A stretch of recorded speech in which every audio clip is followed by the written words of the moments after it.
Question 15. If f of x is equal to the square root of x and g of x is equal to 18 plus 5x minus 4x squared, which of the following is not in the domain of f of g of x?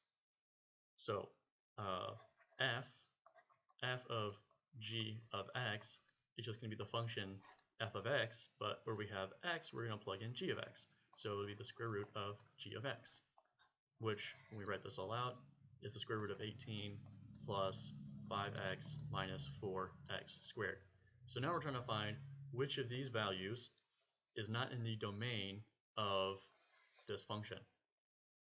Well, we know that because it's a square root function, that any negative number, or if g of x is less than 0, then that number is not going to be in this in the domain of this function. So we need to figure out which one of these numbers, which one of our options, when plugged into g of x, is going to give us a negative number. Well, we can just plug all 5 of them in, but we can also eliminate some choices right off the bat. So we can see that g of x is a parabola. It has this x squared term, and because it has a negative x squared term, we know that's going to open down, right? So as you go to positive infinity and negative infinity along the x-axis, most of these are going to be negative numbers, and there's just one small range of numbers here, or I shouldn't say small, there's a limited number of values that will make g of x greater than 0, or that will be in the domain of our function f of g of x. So what does that really tell us? Well, if 1, right, if 1 lays somewhere out here, then 2 would also be even farther away, which means both of those numbers would be outside of the domain.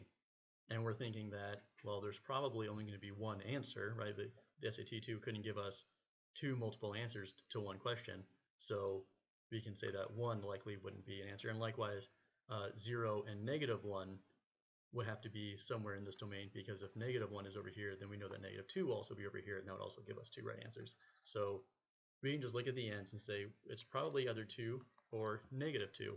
So let's go ahead and try plugging those in. Let's start out with 2.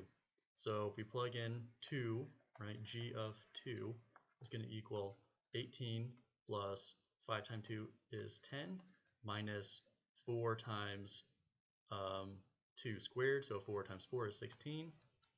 So it looks like that's going to give us 12, and that is greater than 0, so that didn't work out. So let's see for negative 2. Well, with g of x we have, so g of negative 2 is equal to 18 plus 5 times negative 2, that's negative 10, minus 4 times negative 2 squared, so that would also be 16. So we're going to get 18 minus 26, which will give us negative 8. So indeed, yeah, this will give us a negative number and is not in the domain. So E is the right answer.